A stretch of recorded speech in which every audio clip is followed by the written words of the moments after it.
அப்பனே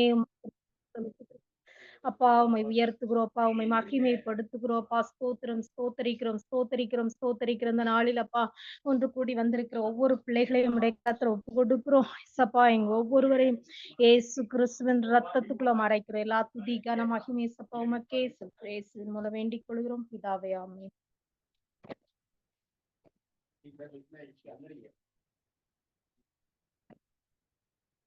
இன்னைக்கு நம்ம பார்க்க போறது எப்படி நம்ம வாழ்க்கையில ஜெயம் எடுக்கலாங்கிறத பார்க்கலாம். நம்ம வாழ்க்கையில எப்படி ஜெயம் எடுக்கலாம்? சில காரியங்கள ஜெயமே கிடைக்காத மாதிரி இருக்கும். என்ன பண்ணாலும் ஒரு போராட்டங்கள், பிரச்சனைகள் தொடர்ந்து வந்துகிட்டே இருக்கு. என்ன பண்றதுன்னே தெரியல. அப்படிப்பட்ட சூழ்நிலையில நம்ம இருக்கும்போது, என்ன பண்ணலான்னு சொல்லி வேதத்தின்படி கொஞ்சம் ஆராய்ந்து பார்க்கலாம். ஆ வாசிங்க தானியேல் 6ஆம் அதிகாரம் 27, 28.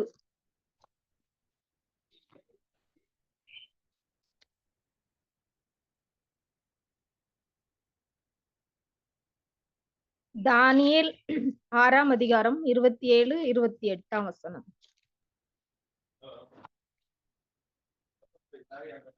தானியேல் 6 தானே சிஸ்டர்? ஆமா, 6. தானியேலை சிங்கங்களின் கைக்கு தப்புவித்த அவரே தப்புவிக்கிறவரும் ரட்சிக்கிறவரும் வானத்திலும் பூமியிலும் அடையாளங்களையும் அற்புதங்களையும் செய்கிறவருமாய் இருக்கிறார் என்று எழுதினான். தரியுவின் ராஜ்யபார காலத்திலும் பெர்சியனாகிய கோரேசனுடைய ராஜ்யபார காலத்திலும் தானியேலின் காரியம் ஜெயமாயிருந்தது. இதுல பாக்குறோம் நம்ம தானியேலின் காரியம் ஜெயமா இருந்தது. அவனோட அந்த தரியு ராஜ்யபார காலத்திலும் பெர்சியனாகிய கோரேசுடைய ராஜ்யபார காலத்திலும் அந்த தானியேல் அந்த ராஜ அரண்மனையில தான் வேலை செய்யற அடிமையா தான் போயிருக்கான். இஸ்ரவேல் நாட்டுல இருந்து அவனை அடிமையா பாபிலோனுக்கு கொண்டு வந்தாங்க. அந்த பாபிலோன்ல உள்ள தரியு ராஜ்யபாரத்திலும் பெர்சிய கோரேசுடைய ராஜ்யபாரத்திலும் அவன் ஜெயமா எல்லாமே அவனுடைய காரியம் தொட்டதெல்லாம் ஜெயமா இருந்துச்சு. எல்லாமே வெற்றிதான், எதுலயுமே தோல்வி பெறல. ஏன் அப்படின்னு பாக்கலாம் அப்படின்னா, அவன் மூலமா அற்புத அடையாளங்களை அவங்க அந்த ராஜாக்கள், அந்த ராஜா, அங்க இருந்த மந்திரிமார், அந்த ஜனங்கள் பார்த்தாங்க. ஏன்னா தானியேல ஒரு வாட்டி என்ன போடுவாங்க, சிங்க கபில போடும்போது சிங்கங்களின் கைக்கு தப்புவிக்கிறார் தானியேல் வணங்குகிற தேவன். அந்த நம்ம வணங்குற தேவன் வானத்தும் பூமியிலும் சகல அதிகாரமுடைய தேவாதி தேவனை தான் நம்ம வணங்குகிறோம். அந்த தேவனுடைய நாமத்தினால நம்ம எதை கேட்டாலும் நமக்கு தருகிற தேவன். அதை நான் எப்படி என்னென்ன பண்ணலாம், எப்படி கரெக்டா பண்ணலாம் அப்படின்னு சொல்லிட்டு என்னுடைய வாழ்க்கையில கூட நான் என்னென்ன கத்துக்கொண்டே அது மூலமாகவும் இந்த பைபிள்ல இருக்கிற நிறைய எப்படி ஜெயம் எடுத்தாங்கன்னும் பார்க்கலாம். அந்த அடையாளங்களை அவங்க பாக்குறாங்க. அந்த இது அற்புதத்தை பார்த்தாதானே நம்புவாங்க ஒருத்தங்க. இப்போ அந்த ராஜா பாக்குறாரு, இவன் வணங்குற கடவுள் எவ்வளவு அதிசயமானவர். சிங்கத்துல போட்டும் சிங்க கபிலே தப்பிச்சுட்டாங்க.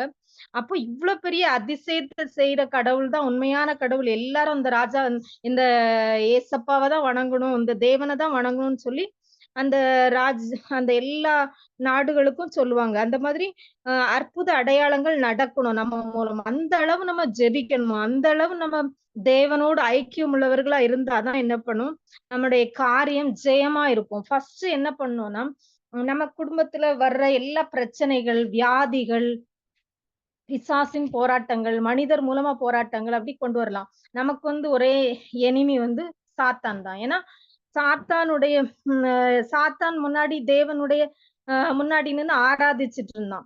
அந்த இடத்துலதான் அவனை கீழே தள்ளிட்டு, அவனை பெருமையினால கீழே தள்ளிடுறாரு தேவன்.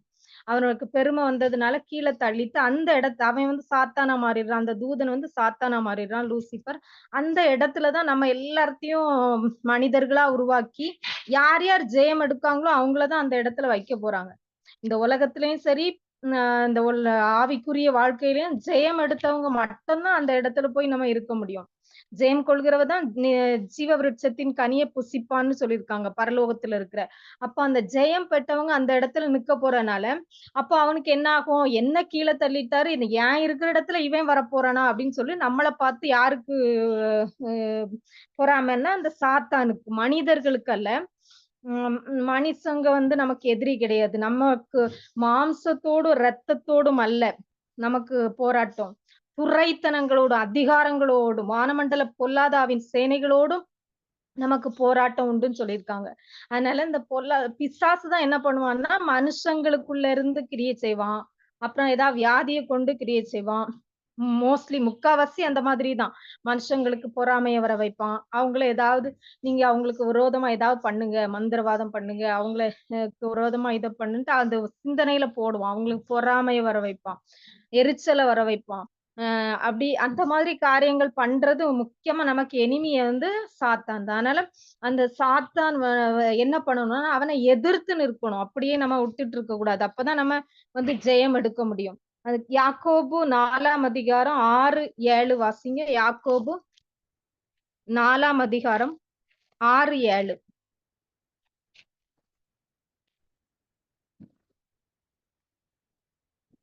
நான் ஆகையால் வாசிக்கிறேன். தேவனுக்கு கீழ்ப்படிந்திருங்கள், பிசாசுக்கு எதிர்த்து நில்லுங்கள், அப்பொழுது அவன் உங்களை விட்டு ஓடி போவான். ஓடி போவான். அதுக்கு முந்தின வசனத்துல போட்டிருக்காங்க. அவர் அதிகமான கிருபைகளை அளிக்கிறாரே. ஆதலால் தேவன் பெருமையுள்ளவர்களுக்கு எதிர்த்து நிற்கிறார். தாழ்மையுள்ளவர்களுக்கோ கிருபை அளிக்கிறார் என்று சொல்லி இருக்கிறது. சாத்தான் வந்து முதல்ல இந்த உலகெல்லாம் படைக்கிறதுக்கு முன்னாடி மனிதர்களை படைக்கிறதுக்கு முன்னாடியே தேவ தூதர்களை ஆண்டவர் உருவாக்கிட்டாரு. எசேக்கியேல்ல இருக்கு, அது எசேக்கியேல்ல போட்டிருக்கு. அப்போ வந்து இந்த லூசிஃபர்னு ஒரு தேவதூதர் கூட்டம், அப்புறம் மிகாவேல்னு ஒரு தேவதூதர் கூட்டம், மிகாவேல் தேவதூதர் கூட்டம் எல்லாம் சண்டை போடுறதுக்காகவே அவங்கள உருவாக்கியிருப்பாங்க. சாத்தான் கூட சண்டை போட அந்த யுத்தத்துக்காக அவங்க எல்லாம் உருவாக்கியிருப்பாங்க. அப்புறம் காப்ரியேல் தேவதூதர் கூட்டம் அப்படி இருக்கு. இன்னும் நிறைய இருக்குது. கேருபின் நிறைய நமக்கே தெரியாம நிறைய இருக்கலாம்.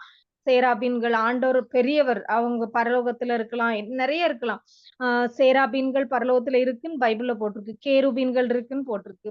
அப்புறம் சிங்க முகம், அப்புறம் கழுகு முகம், காளை முகம், மனித முகம் படைத்த ஒரு கேருபீன்கள் மத்தியில தான் நம்ம தேவன் வாசம் பண்றாரு. அது அப்படி அந்த அப்படி சுத்தி இப்படி ஒரு இப்போ நம்ம ஒரு சிஎம்லாம் வர்றாருன்னா அவங்க பின்னாடி இந்த கருப்பு படை இருப்பாங்க தெரியுமா, அவங்க பாதுகாப்புக்கு. அந்த மாதிரி இது ஒரு கம்பீரம் தோற்றமா அக்கினி சிங்காசனத்துல ஏசப்பா உட்கார்ந்து இருக்கிறாரு. அவர் அக்கினியின் சாயலாவே இருக்கிறாரு. அப்படி எல்லாமே பைபிள்ல இருக்கு எசேக்கியேல்ல.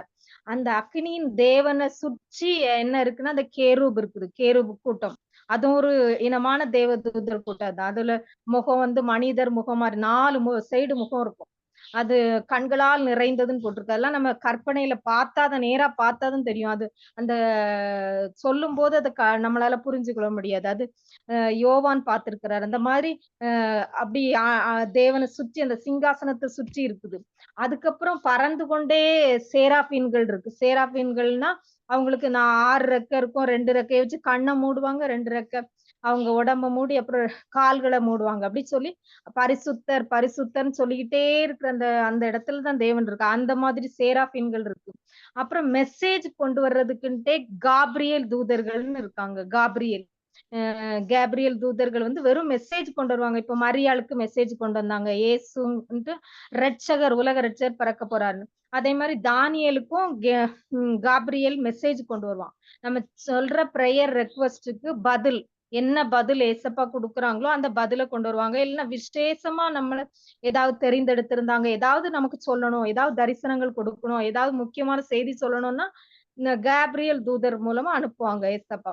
அப்புறம் யுத்தம் பண்றதுக்குன்னே அந்த கடைசி காலத்துல சாத்தானை பிடிச்சு நரகத்துல தள்ளுறதுக்கு ஒரே ஒரு தூதன் மிகாவேல் வந்து அந்த அந்த லூசிஃபர்ங்கிற பிசாச பிடிச்சு பாதாளத்துல போட்டு சீல் பண்ணிடுவான். அந்த அந்த மாதிரி பண்றதுக்கு எல்லாம் ஒரு தூதர் கூட்டம் இருக்காங்க. ஒரு மிகாவேல் தூதன் இருப்பாரு. அதை சுத்தி அவர் கூட நிறைய குட்டி மிகாவேல் தூதர்கள் இருப்பாங்க.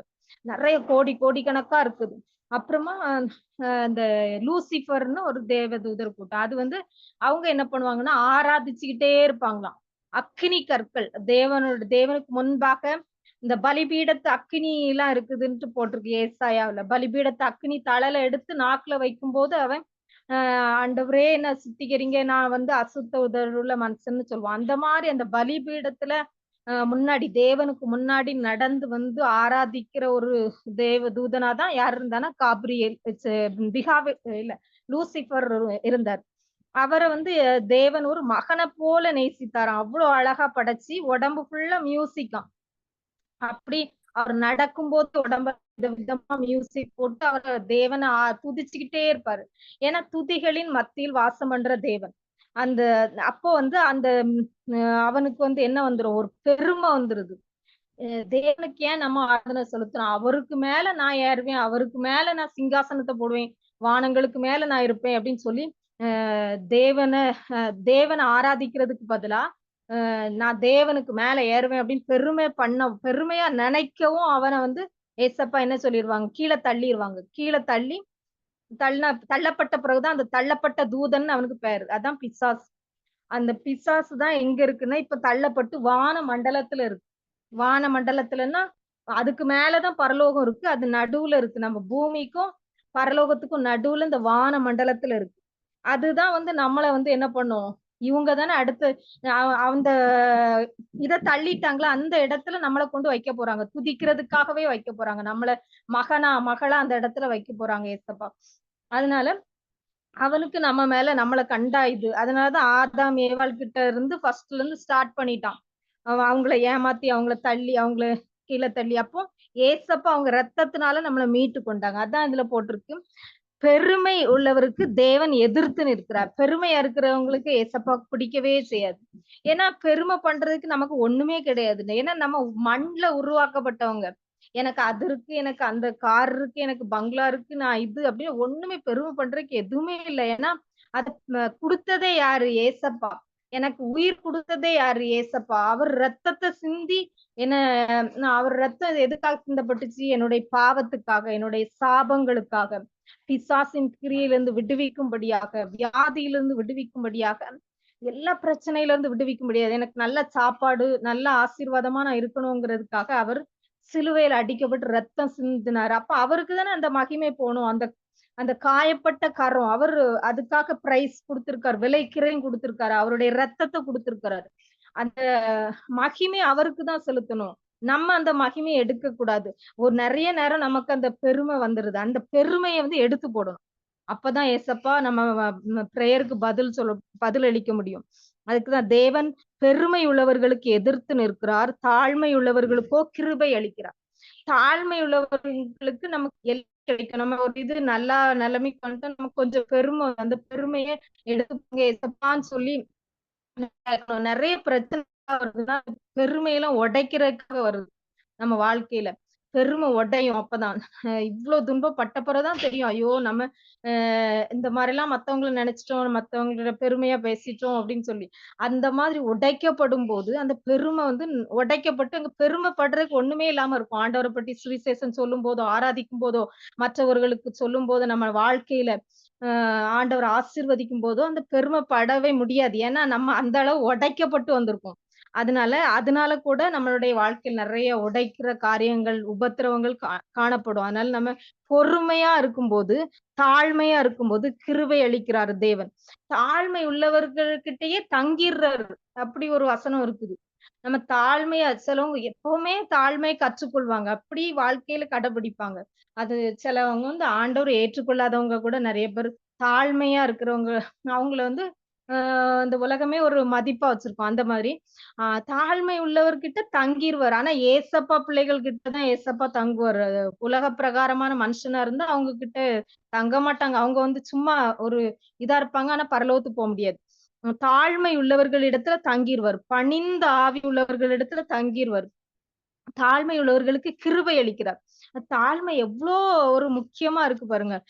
பெருமை வந்துச்சுன்னா, தாழ்மைக்கு ஆப்போசிட் பெருமை வந்துச்சுன்னா அவரு எதிரி.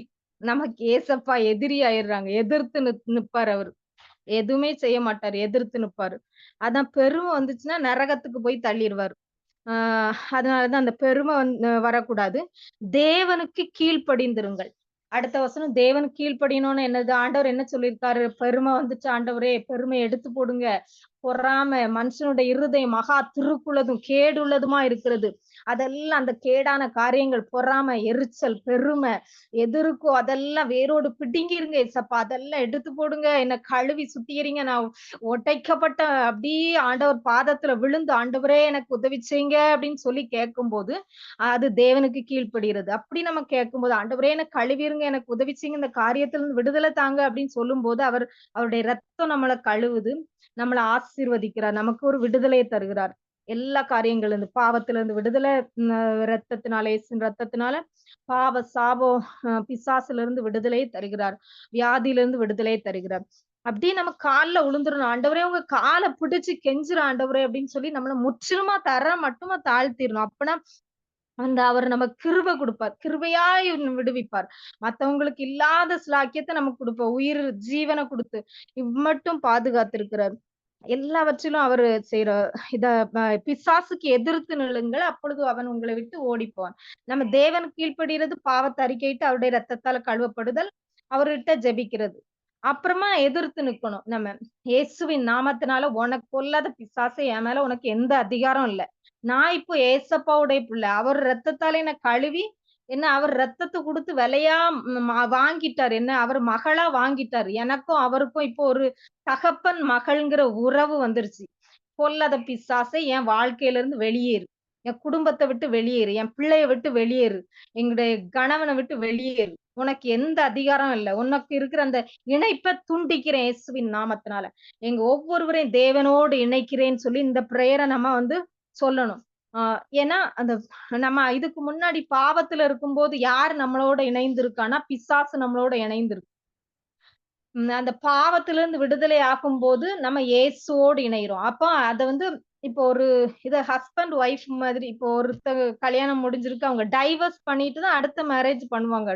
அவங்க இது ஒத்து வரல. அது மாதிரி டைவர்ஸ் பண்ணணும். அந்த பிசாச டைவர்ஸ் பண்ணிட்டு, பொல்லாத பிசாச எங்க குடும்பத்துல உள்ள ஒவ்வொரு நபர்களை விட்டு, என்ன விட்டு, எங்க கணவனை விட்டு, என் மகனை விட்டு, இயேசுவின் நாமத்தினால டைவர்ஸ் பண்றேன் சாத்தானே.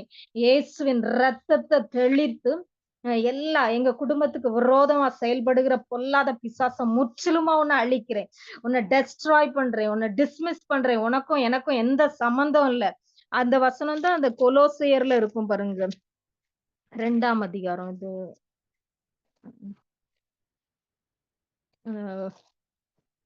2ஆம் அதிகாரம் 14ஆம் வசனம் வாங்க. 13, 14, 15 நான் வாசிக்கிறேன். கொலோசியர் 2ஆம் அதிகாரம் 13, 14, 15.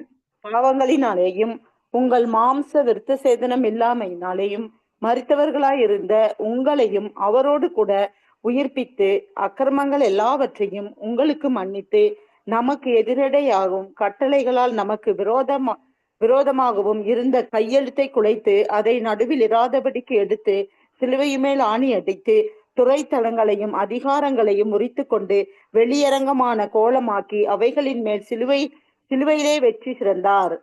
ஆமென். ஏசப்பா அந்த பிசாசோடு நமக்கு இருந்த இணைப்பு, அந்த கையெழுத்து, சிக்னேச்சர் அதெல்லாம் குலைத்து போட்டுறாரு சிலுவையில.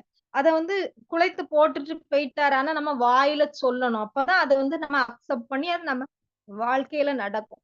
ஏசப்பா எனக்காக நீங்க மறிச்சீங்க, எனக்காக ரத்தம் சிந்தினீங்க. அதனால எனக்கு கட்டளைகளால் எதிரடையாக இருக்கிற, எனக்கு விரோதமா இருக்கிற இந்த பொல்லாத பிசாசின் கையெழுத்தை குலைத்து அது நடுவில் இராதபடி எடுத்து சிலுவையின் மேல் ஆணி அடித்து அதனுடைய துரைத்தனங்கள், அதிகாரங்களை எல்லாம் உறிந்து கொண்டு வெளியரங்கமான கோலமாக்கி அவைகளின் மேல் சிலுவையில வெற்றி சிறந்த இயேசுவின் நாமத்தினால் என்னுடைய வாழ்க்கையிலிருந்து பொல்லாத பிசாசு உன்னுடைய கையெழுத்து குலைக்கப்பட்டது. உன்னுடைய இணைப்பு துண்டிக்கிற இயேசுவின் ரத்தத்தினால, இயேசுவின் ரத்தத்தை தெளித்து அதனுடைய கிரியைகள் அழிக்கிறேன். இனிமே என் குடும்பத்துல போராடாத இயேசுவின் நாமத்தினால இயேசுவின் ரத்தத்தை தெளித்து உன்னை முற்றிலுமாய் நிர்மூலமாக்குறேன். உனக்கு எனக்கு எந்த சம்பந்தம் இல்ல. நான் இயேசுவோடு என்னுடைய குடும்பத்தை இணைக்கிறேன். என்னுடைய கணவனை இயேசுவோடு இணைக்கிறேன். என்ன இயேசுவோடு இணைக்கிறேன். என்னுடைய பிள்ளைய, என்னுடைய குழந்தைகளை இயேசுவோடு இணைக்கிறேன். என்னுடைய குடும்பம் இயேசுவோடு இணைக்கப்பட்டிருக்கிறது. பொல்லாத பிசாசுக்கு எந்த அதிகாரம் இல்லைன்னு சொல்லி அப்படி சொல்லும் போது தேவனோடு நம்ம இணைக்கப்பட்டிருக்கிறோம். இன்னொரு வசனத்துல போட்டிருக்கோம், நம்ம கன்னிகைகளாக தேவனுக்கு நியமிக்கப்பட்டிருக்கிறோம். அவர் மணவாளன், நம்ம மணவாட்டியா நியமிக்கப்பட்டிருக்கோம். என்கேஜ்மெண்ட் ஆயிடுச்சு. அதனால நம்ம தேவனோடு இணைக்கப்பட்டிருக்கோம். என்ன பொல்லாத பிசாசுக்கு எந்த அதிகாரம் இல்ல. போன்னு சொன்னாலும் போமாட்டேங்க. அந்த மாதிரி சொல்லுங்க. இயேசுவின் ரத்தத்த தெளிக்கிறேன். இயேசுவின் நாமத்துல உனக்கும் எனக்கும் எந்த சம்மந்தம் இல்ல. உன்னோட இணைப்பை துண்டிக்கிறேன் இயேசுவின் நாமத்தினால. இயேசுவோடு இணைக்கிறேன் அப்படி சொல்லும்போது, அந்த பிசாசு ஓடி போயிரும். நம்முடைய வாழ்க்கையில ஜெயம் உண்டாகும். எந்த காரியத்துல தடை பண்ணி வச்சிருக்கு பிசாசு? எந்த காரியத்த பிடிச்சு வச்சிருக்கு? எந்த காரியத்துல வியாதிய கொண்டு வந்து வச்சிருக்கு? எந்த காரியத்துல போராட்டத்த கொண்டு வந்து வச்சிருக்கு. அதெல்லாம் டைவர்ஸ் பண்ணணும். அப்போ எதிர்த்து நிக்கணும் பிசாசு. அடுத்து விசுவாசம். தானியேல் 6ஆம் அதிகாரம் 21ல இருந்து 28 வாசிங்க. தானியேல் 6, 21ல இருந்து 28. அப்பொழுது தானியேல், ராஜாவே, நீர் என்றும் வாழ்க. சிங்கங்கள் என்னை சேதப்படுத்தாதபடிக்கு தேவன் தம்முடைய தூதனை அனுப்பி அவைகளின் வாயை கட்டி போட்டார். அதேனென்றால் அவருக்கு முன்பாக நான் குற்றமற்றவனாய் காணப்பட்டேன். ராஜாவாகிய உமக்கு முன்பாகவும் நான் நீதிகேடு செய்ததில்லை என்றான். அப்பொழுது ராஜா தன்னில் மிகவும் சந்தோஷப்பட்டு தானியேலை கெபியிலிருந்து அக்கினி தூக்கிவிட சொன்னான். அப்படியே தானியேல் கெபியிலிருந்து தூக்கிவிடப்பட்டான். அவன் தன் தேவன் பேரில் விசுவாசித்திருந்தபடியால் அவனில் ஒரு சேதமும் காணப்படவில்லை. தானியேலின் மேல் அவ்வளவுதான். போதும் சிஸ்டர். அந்த தேவன் மேல் விசுவாசித்திருந்தபடினா ஒரு சேதமும் காணப்படவில்லையாம். பாருங்க. அப்ப விசுவாசத்துக்கு எவ்வளவு விலை இருக்கு பாருங்க. மகா உன்னதமான பரிசுத்தமான விசுவாசம்னு போட்டிருக்கு. நமக்கு இந்த சோதனைகள் விசுவாசத்தை குலைச்சி விசுவாசத்தை அசைக்கும். அப்படியே ஆட்டி பார்க்கும். என்னப்பா இது, நான் தானே ஜெபிக்கிறேன், ஜெபிக்காதவங்க எல்லாம் நல்லா இருக்காங்க, எனக்கு மட்டும் ஏன் எப்படி நடக்குது அப்படின்னு சொல்லி அப்படியே விசுவாசம் ஆட்டி பார்ப்பான். விசுவாசத்தை உறுதியா இருக்கும்போது அவனுக்கு பத்திரத்துல கையெழுத்து வச்சாச்சு. கண்டிப்பா நடக்க போகுது. சிங்க கெபிதான் தெரிஞ்சு. ஆனாலும் அவன் ஜெபம் பண்றான். எவ்வளவு விசுவாசம் பாருங்க. அவனால என்ன ஆனாலும் பரவாயில்ல, நான் இயேசுவோடு பரலோகத்துல இருப்பனே தவிர இந்த பிசாசோடு நரகத்துல போவே மாட்டேன் அப்படி நம்ம ஒரு முடிவுக்கு வரணும். என்ன ஆனாலும் பரவாயில்லனா விசுவாசத்தை விட்டு உறுதியா இருக்கிறேன். விசுவாசத்தை விட்டு எந்த காரணத்தை கொண்டும் தேவனை விட மாட்டேன். ஒரு வருஷம் இருக்கும் பாருங்க. ரோமர் 8ல கடைசியில வரும். கிறிஸ்துவின் அன்பை விட்டு நம்மை பிரிப்பவன் யார்? இந்த நாசமோசமோ பட்டயமோ பசியோ, அதை எடுத்து வாசிங்க ஒருத்தர்.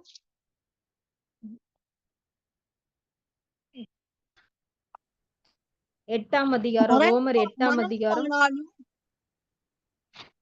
மரணமானாலும் ஜீவனானாலும் தேவதூதர்களானாலும் அதிகாரங்களானாலும் வல்லமையானாலும் நிகழ்காரியங்களானாலும் வருகாரியங்களானாலும் உயர்வானாலும் தாழ்வானாலும் வேறெந்த சிருஷ்டியானாலும் தம்முடைய கர்த்தராகிய கிறிஸ்து இயேசுவில் உள்ள தேவனுடைய அன்பை விட்டு நம்மை பிரிக்க மாட்டாது என்று நிச்சயித்திருக்கிறேன்.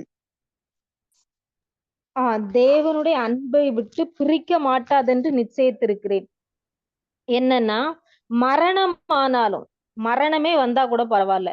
அதுக்கு மேல பாருங்க 36ல, கிறிஸ்துவின் அன்பை விட்டு நம்மை பிரிப்பவன் யார்? உபத்திரவமோ, வியாகுலமோ, துன்பமோ, பசியோ, நிர்வாணமோ, நாசமோசமோ, பட்டயமோ, இவை எல்லாவற்றிலையும் நாம் நம்மில் அன்பு கூறுகிறவர்களாலே முற்றிலும் ஜெயம் கொள்கிறவர்களா இருக்கிறோம். இதுல எல்லாத்துலயுமே ஜெயம் கிடைக்கும்னு சொல்லி போட்டிருக்காங்க பாருங்க. கிறிஸ்துவோட அன்பா இருக்கும்போது எந்த உபத்திரமும் வந்தாலும் நம்மள தேவனுடைய அன்பை விட்டு பிரிக்காது. ஆனா அதுலயும் நம்ம ஜெயம் எடுப்போம். அந்த உபத்திரவத்திலையும் ஜெயம் எடுப்போம் தான் போட்டிருக்கு. கிறிஸ்துவின் அன்பை விட்டு நம்மை பிரிப்பவன் யார் அப்படின்னு உறுதியா இருக்கும் போதுதான் அந்த உபத்திரவத்துல நமக்கு ஜெயம். ஆண்டவரை விட்டு பின்வாங்கி போனா அவர் உதவி செய்ய மாட்டாரு.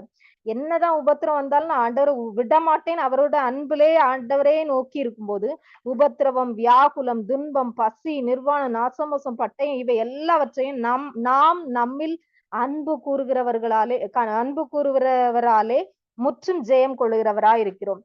அப்ப தேவனை நம்ம நேசிக்கும் போது அவர் நம்மளை நேசிக்கிறபடினால இதுல எல்லாத்துல இருந்தும் ஜெயம் தருகிறவரா இருக்கிறார். ஒரு நாளைக்கு நம்ம புறஜாதிகள் மற்றவங்க நம்மள அவமானமா நிந்தையா பார்க்கலாம். ஆனா அவங்க முன்னாடி நம்மளை உயர்த்தி காமிப்பாரு. அதுக்குதான் அவங்க உயிரோடு இருக்கும் போதே அவங்க முன்னாடி நம்மள வந்து உயர்த்தி ஆசீர்வதித்து இந்த பிரச்சனையிலிருந்து விட்டு காமிப்பாரு ஏசப்பா. மரணம் ஆனாலும் ஜீவன் ஆனாலும், தேவ தூதர்கள் ஆனாலும் அதிகாரங்கள் ஆனாலும், வல்லமைகள் ஆனாலும், நிகழ்காரியங்கள் ஆனாலும், வருங்காரியங்கள் ஆனாலும், உயர்வானாலும் தாழ்வானாலும், வேறெந்த சிருஷ்டி ஆனாலும், நம்முடைய கர்த்தராகிய கிறிஸ்து இயேசுவில் உள்ள தேவனுடைய அன்பை விட்டு நம்மை பிரிக்க மாட்டாதென்று நிச்சயித்திருக்கிறேன். ஒரு சில பிசாசின் போராட்டங்கள்ல வருதுல்ல அது, அந்த தூதர்கள் கூட வந்து கூட நம்மள பிரிக்க கூடாது. வஞ்சிக்கிற ஆவிகள் வந்து கூட நம்மள தேவனை விட்டு பிரிக்க முடியும். எந்த சிருஷ்டியா இருந்தாலும், உயர்வா இருந்தாலும், தாழ்வா இருந்தா கூட, மரணமா இருந்தாலும், ஜீவனா இருந்தாலும், கிறிஸ்துவின் அன்பை விட்டு நம்மை பிரிக்க மாட்டாதென்று நிச்சயித்திருக்கிறேன்னு சொல்லிட்டு பவுல் சொல்றார். அந்த அளவு உறுதியா நம்ம தேவனை பிடிக்கும்போது, அந்த காரியத்திலிருந்து அவர் நமக்கு விடுதலை, எல்லா காரியத்திலிருந்தும் விடுதலை தருகிறவரா இருக்கிறார். ஏன்னா விடுதலை தந்தே ஆகணும். அது மாதிரிதான் சாத்ராக், மேஷாக், ஆபேத்நேகோ அவங்க வந்து உறுதியா இருப்பாங்க. உறுதியா இருக்கும்போது ஆண்டவர் அவரே இறங்கிடுவாரு. அவங்க உறுதியா அக்னியில போட்டா கூட பரவாயில்ல, செத்தா கூட பரவாயில்ல, நான் வந்து ஆண்டவரை விட மாட்டேன்னு சொல்றாங்க. அந்த மாதிரி உறுதியா இருக்கும்போது அவர் நமக்கு அந்த இடத்துல இருந்து விடுதலை தந்து அற்புத அடையாளங்கள் நடக்கும். மத்தவங்க பாப்பாங்க. அந்த ராஜா பார்த்தாருல்ல, தரியு ராஜா. அந்த ராஜா வந்து இந்த ராஜ்யபாரத்துல எல்லாம் அவனுக்கு ஜெயமா இருந்துச்சு. ஓ, இவனோட இருக்கிற தேவன் பெரியவர்ப்பா அப்படின்னு சொல்லிட்டு அவங்களுக்கு எல்லாம் ஒரு தேவனுக்கு பயப்படுற பயம் உண்டாகும். நம்ம காரியங்கள் ஜெயமாகும். அது என்ன வந்தாலும் ஆண்டவரை விட்டு பிரியக்கூடாது. அடுத்து வந்து அதே மாதிரி விசுவாசம் இன்னொருத்தர்கிட்ட இருந்துச்சு. 2 தீமோத்தேயு வாசிங்க. 1ஆம் அதிகாரம் 3, 4, 5. 2 தீமோத்தேயு 1ஆம் அதிகாரம் 3, 4, 5. நான் வாசிக்கிறேன் இல்லாட்டி. நான் இரவும் பகலும் இடைவிடாமல் என் ஜெபங்களில் உன்னை நினைத்து உன் கண்ணீரை ஞாபகம் பண்ணி சந்தோஷத்தால் நிறைந்திருக்கும்படிக்கு உன்னை காண வாஞ்சையாயிருந்து உன்னிலுள்ள மாயமற்ற விசுவாசத்தை நினைவு கூறுகிறதினால் என் முன்னோர்கள் முதற்கொண்டு சுத்த மனசாட்சியோட ஆராதித்து வரும் தேவனை நான் ஸ்தோத்தரிக்கிறேன்.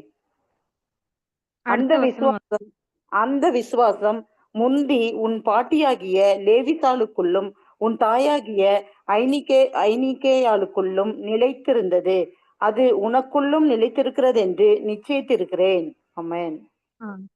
இதுல வந்து ஒரு 3 ஜெனரேஷனா என்ன இருக்குது? ஏசப்பா மேல ஒரு விசுவாசம். பாட்டி தீமோத்தேயுடைய பாட்டியாகிய லோவிசாலுக்குள்ள இருந்த விசுவாசம், தேவன் மேல இருந்த விசுவாசம் அவங்க அம்மாவுக்குள்ள வருது. அம்மாவாகிய அயனைக்காயாளுக்குள்ள விசுவாசம் நிலைத்திருக்குது. அப்படி அசைக்க முடியாத விசுவாசம். அது உனக்குள்ளும் நிலைத்திருக்கிறது என்று நிச்சயித்திருக்கிறேன்னு சொல்லிட்டு யார் சொல்றா? பவுல் வந்து தீமோத்தேயு கிட்ட சொல்றார். 3ஆம் வசனத்துல பாருங்க, நான் இரவும் பகலும் இடைவிடாமல் என் ஜெபங்களில் உன்னை நினைத்து உன் கண்ணீரை ஞாபகம் பண்ணி. ஏதோ ஒரு கண்ணீர் அவனுக்கு இருந்திருக்கு, ஏதோ ஒரு பிரச்சனை அவனுக்கு இருந்திருக்கு, ஏதோ அவனுக்கு வயிற்று வலியா ஏதோ ஒண்ணு இருந்திருக்கு அந்த பிரச்சனை. அந்த கண்ணீரை ஞாபகம் பண்ணி அதுக்காக பிரேயர் பண்றாரு. அந்த பாடு, அந்த வியாதி, அந்த இது என்ன பிரச்சனையோ அது வந்து சரியாகணும்னா அவனை சொல்றாரு, நீ வந்து விசுவாசம் உனக்குள்ள இருக்குது. உன்மேல் 6வது வசனத்துல இது நிமித்தமாக நான் உன்மேல் என் கைகளை வைத்ததினால் உனக்கு உண்டான தேவ வரத்தை நீ அனல் முட்டி எழுப்பி விடும்படி உனக்கு நினைப்பூட்டுகிறேன். தேவன் நமக்கு பயமுள்ள ஆவியை கொடாமல் பலமும் அன்பும் தெளிந்த புத்தியுள்ள ஆவியே கொடுத்திருக்கிறார்.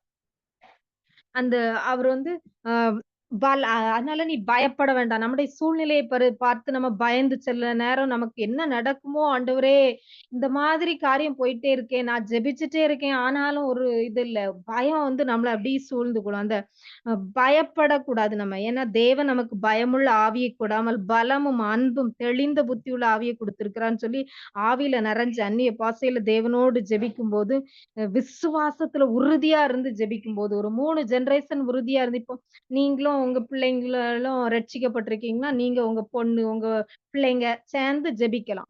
இல்லன்னா உங்க அம்மா ரட்சிக்கப்பட்டிருந்தா உங்க அம்மா, நீங்க, உங்க பிள்ளைங்க 3 ஜெனரேஷன் அப்படி விசுவாசமா ஜெபிக்கும்போது, அந்த பொல்லாத பிசாசோட காணப்படுற அந்த போராட்டம் வந்து ஒரு முடிவுக்கு வரும். அதெல்லாம் உடைக்கப்படும். ஏன்னா அந்த பிசாசு வந்து ஜெனரேஷனா தொடர்ந்துட்டே வருதுல்ல. இந்த முன்னாடி விக்கிரக ஆராதனை பண்ணியிருப்பாங்க எல்லாம் நம்ம முன்னோர்கள்லாம். அந்த அந்த இதுல இருந்து அப்படி வந்துட்டு இருக்கும். அது வந்து அதெல்லாம் உடைக்கணும்னா நம்மளும் ஒரு ஜெனரேஷனா அப்படி 3 ஜெனரேஷனா சேர்ந்து ஜெபம்னு வச்சுக்கோங்க. 3ஓ உங்களுக்கு 2 இருந்தா கூட பரவால்ல.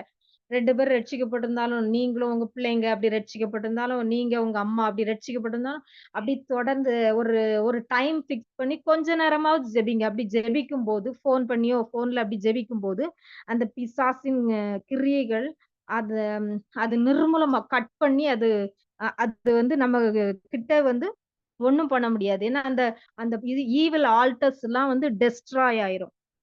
தொடர்ந்து வர்ற அந்த கிரியைகள் வந்து அழிக்கப்படும். அதுக்கு தான் அவரு விசுவாசம் யாருக்குள்ளலாம் இருக்கு, அவங்க பாட்டி, அம்மா, அப்புறம் அவங்க மகன் 3 ஜெனரேஷன் சேர்ந்து அவங்க பிரேயர் பண்றாங்க அப்போ.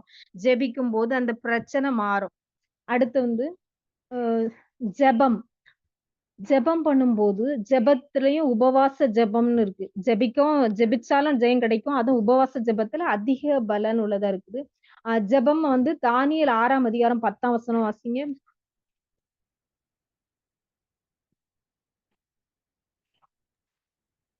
6:10 சிஸ்டர். ஆமா. தானியேலோவென்றால் அந்த பத்திரத்திற்கு கையெழுத்து வைக்கப்பட்டதென்று அறிந்த போதிலும் தன் வீட்டுக்குள்ளே போய் தன் மேல் அறையிலே எருசலேமுக்கு நேராக பலகணிகளை திறந்து அங்கே தான் முன் செய்து வந்தபடியே தினம் 3 வேளையும் தன் தேவனுக்கு முன்பாக முழங்கால் படியிட்டு ஜெபம் பண்ணி ஸ்தோத்திரம் செலுத்தினான். தானியேலுக்கு வந்து இப்போ ராஜா வந்து ஒரு இது சொல்லிட்டு அதுல முத்திரை போட்டு சீல் அந்த மோதிரத்தை வச்சு மோதிரத்தை வச்சு போட்டுட்டாருன்னா அது கண்டிப்பா நடந்தே ஆகும். அவரு ராஜாவே ஆசைப்பட்டா கூட அதை மாத்த முடியாதுன்ட்டு பார்த்திருக்கோம். நம்ம எஸ்தர்லயும் அதே மாதிரிதான், இவங்களுக்கும் அதே மாதிரிதான். அப்ப இவனுக்கு தெரிஞ்சிருச்சு அந்த ராஜா வந்து பத்திரத்துல கையெழுத்து போட்டாரு. என்ன கையெழுத்து போட்டிருக்காங்கன்னா 30 நாள் வரை வேற யாரையும் கும்பிடக்கூடாது, ராஜாவை மட்டும்தான் வணங்கணுமா. அந்த மத்த எந்த கடவுளையும் 30 நாள் வணங்கக்கூடாதுன்னு போட்டிருக்கு. அந்த பத்திரத்துல சைன் போட்டிருக்குன்ட்டு இவனுக்கு தெரியும். ஏன்னா இவனும் அந்த ராஜ அரண்மனையில தான் இருக்கான். இவனுக்கு விரோதமா அவனுடைய ஃப்ரெண்ட்ஸ் இவனை எப்படியாவது தள்ளி கொன்னு போட்டுறணும். என்ன பெரிய ஹை லெவல்ல போஸ்ட்ல இருக்கான் அப்படின்னு சொல்லிட்டு பொறாமை, அங்க கூட இருந்தவங்களுக்கு பொறாமை உண்டாக்கிடுறான் பிசாசு. அப்போ அதனால அதனால அவன் வந்து சிங்க இப்படி யாராவது வேற கடவுள வணங்குனாங்கன்னு வச்சுக்கோங்க, அவங்கள எங்க போடணும்? சிங்க கெபில போடணும்னு சொல்லிட்டு ஒரு அந்த ராஜா கிட்ட பேசி முத்திரை வாங்கிறாங்க. வாங்குன பிறகுதான் வந்து தானியேல சுத்தி பாக்குறாங்க அவங்க ஃப்ரெண்ட்ஸ். அதே மாதிரி அந்த பத்திரத்துல கையெழுத்து போட்டது தெரிஞ்சு அவன் வீட்ல அந்த ஜன்னல திறந்து எருசலேமுக்கு தேவாலயத்துக்கு நேரா முழங்கால் படியிட்டு ஜெபிக்கிறான். அதெல்லாம் பாக்குறாங்க. வெளிய இருந்து பாக்குறாங்க அவங்க ஃப்ரெண்ட்ஸ். பார்த்து உடனே ராஜாட்ட போய் சொல்லிடுறாங்க. ஆ அந்த இவன் என்ன பண்றான், அந்த பத்திரத்துல சைன் போட்டிருக்கிறதுன்னு தெரிஞ்சா கூட அவனுக்கு ஒரு பயம் இல்ல. செய்ய வேண்டிய வேலை வந்து என்னது? மனுஷனுக்கு பயப்படுறதை பார்க்கிலும் தேவனுக்கு பயப்படுறது அ அதிக அதுதான் நியாயம். தேவனுக்கு தான் பயப்படணும். அவர் தான் நம்மள உண்டாக்கியிருக்காரு. இந்த மனுஷன் என்ன செய்வான்? அவருடைய சித்தம் இருந்தா நான் அந்த உயிரோட இருப்பேன். இல்லன்னா அவரோட பரலோகத்துல தேவனோடு இருப்பேன்னு சொல்லிட்டு ஒரு உறுதி எடுத்துட்டு அவன் பாட்டுக்கு ஜெபிக்கிறான். எப்படி ஒரு கவலையே இல்லாம, ஒரு எவ்ளோ பதட்டமே இல்லாம அப்படி இந்த ஜெபிக்கிறாரு பாருங்க. அந்த மாதிரி நம்ம உறுதியா இருக்கும்போது, சிங்கம் கூட நம்மள தொடாது. அந்த எந்த பிரச்சனையும் நம்மள தொட்டு கூட பார்க்க முடியாது. அப்படின்னு சொன்ன பிரச்சனைக்குள்ள தள்ளுனா கூட, அது நம்மள சேதப்படுத்தாதபடி வெளிய எடுத்துருவாரு ஏசப்பா. ஒரு வசனம் ஒரு வசனம் வரும். அது எந்த இடத்துல இருக்குன்னு தெரியல. இப்ப ஞாபகம் வருது. அந்த தேவன் சோதிக்கிறவர் அல்ல. அந்த சோதனையிலிருந்து தப்பித்துக்கொள்ள வழியையும் நமக்கு குடுப்பாருன்னு சொல்றாரு. அந்த சோதனைக்குள்ள போட்டா கூட அது சிங்கத்துல இருந்து வெளிய எடுத்துருவாரு. சிங்க கெபில இருந்து. சிங்கம் ஒண்ணும் செய்யாது. அந்த மாரி நம்ம ஜெபிக்கிறவங்கள காப்பாத்துற தேவனா இருக்கிறார். அடுத்து உபவாச ஜெபம் வந்து தானியேல்ல தான் அதிலே இருக்கும். பாருங்க 21 நாள் அவரு உபவாசம் போடுவாரு. உபவாசம் போட்டு 21வது நாள் தான் அவருக்கு வந்து அந்த பதில் கிடைக்கும். ஏன்னா, அவரு 21 டேஸ் பிரேயர் பண்ணியிருப்பார். ஃபர்ஸ்ட் டே பிரேயருக்கு பதில் வரல. நம்மளும் அது மாரி தான். பிரேயர் பண்ணும்போது பதில் வரலன்னா என்ன பண்ணணும்? ஃபாஸ்டிங் போட்டு பிரேயர் பண்ணலாம் 3 டேஸ். அதுக்காக முழு நேரம் ஃபாஸ்டிங் போட்டு ஒரு நேரம் ஃபாஸ்டிங் போடலாம். இல்லன்னா 2 டைம்ஸ் 3 நாள் 2 நேரம் போட்டுட்டு நைட்டு சாப்பிடுற மாதிரி அப்படி வச்சுக்கலாம். இல்லன்னா ஒரு நேரம் காலையில நீங்க சாப்பிட்டுட்டு, நைட்டு மட்டும் ஃபாஸ்டிங் அந்த மாரி கூட நீங்க போடலாம். அந்த மாதிரி 3 டேஸ் ஒரு காரியத்துக்காக ஃபாஸ்டிங் போட்டு அதுல பிரேயர் பண்ணிக்கிட்டே இருக்கணும். ஃபாஸ்டிங்ல சும்மா இருக்கக்கூடாது. வேலை செஞ்சுட்டு இருக்கணும். அந்த டைம் வந்து பிரேயர் டைமா இருக்கணும். இப்போ சண்டேன்னா நம்ம சர்ச்சிலேயே இருப்போம் ரொம்ப நேரம். அந்த டைம் நம்ம ஃபாஸ்டிங்ல இருக்கலாம். அந்த மாதிரி பிளான் பண்ணலாம். இல்லன்னா வெள்ளிக்கிழமை நீங்க பிரேயர் பண்றதா இருந்தா வெள்ளிக்கிழமையும் ஃபாஸ்டிங்ல இருக்கலாம். அப்படி இப்ப அந்த ஒரு காரியத்துக்காக ஃபாஸ்டிங் போட்டு பிரேயர் பண்ணும்போது, என்ன பண்ணுவோம்னா, இந்த பிசாசின் கிரியைகள், மாம்ச கிரியைகள் நம்மள விட்டு விலகும். ஆவிக்குரிய அப்படியே ஆவி நமக்குள்ள இருக்கிற ஆவி வந்து தேவனோடு இணைக்கப்படும். இந்த ஃபாஸ்டிங் வந்து அட்ராக்ட்ஸ் காட்ன்னு ஒரு இதுல போட்டிருந்தாங்க. அப்படி ஃபாஸ்ட் பண்ணும்போது ஏன்னா நம்முடைய ஆவிக்குரிய கண் திறக்கப்படுறதுக்கு, ஆவிக்குரிய காரியங்கள நம்ம அதிகமா பார்க்கறதுக்கு வந்து அந்த ஃபாஸ்டிங் ரொம்ப யூஸ்ஃபுல்லா இருக்கு. ஏன்னா, சாப்பிடும்போது நம்ம நல்ல சரீரத்துக்கு சாப்பாடு போட்டுர்றோம். மாம்சத்துக்கு சாப்பாடு போட்டுர்றோம். அப்போ நமக்கு ஜெபம் பண்றதுக்கு பிடிக்காது. ஆண்டவரோட பேசுறதுக்கு அந்த அளவுக்கு வராது. ஏன்னா, அது நல்லா சாப்பிட்டு மாம்சம் வந்து ஆவிய விட மேல இருக்கு நல்லா. அது புஷ்டியாகி இருக்கு. மாம்சத்த பட்டினி போட்டா தான், ஆவி வந்து மேல எழும்பி அது நல்லா ஸ்பிரிச்சுவலா பைபிள் வாசிக்க, வாசிக்க, ஜெபிக்க, ஜெபிக்க அழுக வரும். கண்ணீரோடு ஜெபிப்போம். ஐயோ! என் பிள்ளை சாப்பிடாம அப்படி பிரேயர் பண்ணுதேன்னு சொல்லி, அப்படியே ஏசப்பா அட்ராக்ட் ஆவாங்க. ஏன்னா, நம்மளும் அந்த தேவ பிரசன்னத்த உணர முடியும். ஃபாஸ்டிங் போடும்போது. ஃபாஸ்டிங் போட்டு கேட்கும்போது கண்டிப்பா பதில் கிடைக்கும். ஏன்னா, சில வகை பிசாசு ஜெபத்தினாலும், உபவாசத்தினாலுமே அன்றி வேற விதத்திலும் போவாது, வெளிய போவாதுன்னு போட்டிருக்கு. அது வந்து சும்மா ஜெபிச்சா போவாது.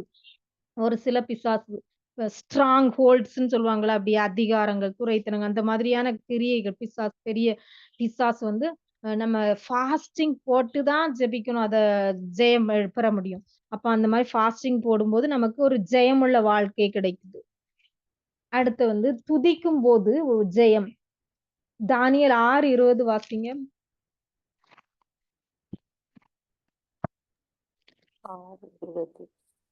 ராஜா கெபியின் கிட்ட வந்தபோது துயர சத்தமாய் தானியேலை கூப்பிட்டு, தானியேலே, ஜீவனுள்ள தேவனுடைய தாசனே, நீ இடைவிடாமல் ஆராதிக்கிற உன் தேவன் உன்னை சிங்கத்திற்கு தப்புவிக்க வல்லவராய் இருந்தாரா என்று தானியேலை கேட்டான்.